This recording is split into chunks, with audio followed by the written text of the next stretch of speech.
Hey guys, this is when it's very important to know yourself as a trader. Are you a day trader? Are you a swing trader? Are you a longer term investor?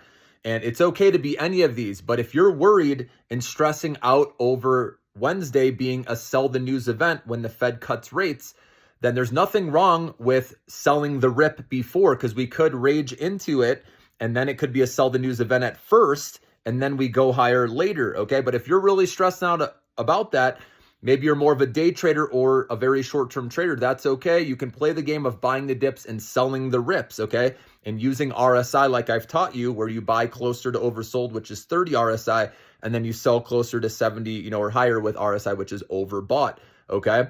But if you are seeing the bigger picture and you realize that interest rate cuts help companies and the consumer, then you stay and you hold on for the ride. And let me explain, if you guys don't know how interest rate cuts help the economy, I'll explain. So first off, it does facilitate more money coming into stocks, because when interest rates get lowered, that means the treasury yields are lower.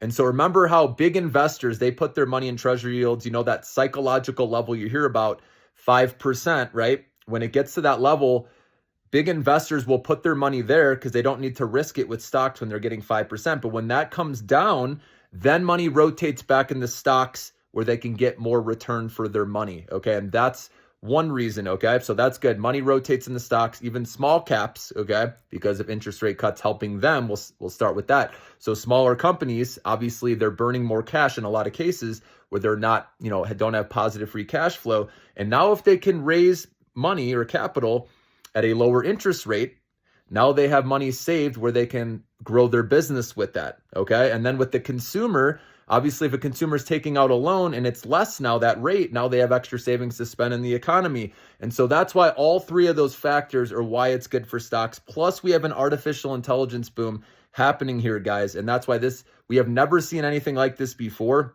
It's very exciting. So I know there's a lot of fear out there that will throw you off your game, right? Macro, political, whatever it is. But if you see the big picture, this is good for the stock market, and we could still be at the beginning of this new bull market. Remember, Tom Lee believes this could go to 2035. I would never predict that far out, but still, I think it's going to surprise people. So I wouldn't worry so much, again, if you're a swing trader, longer term investor, about what happens around the event on Wednesday, about a sell the news event.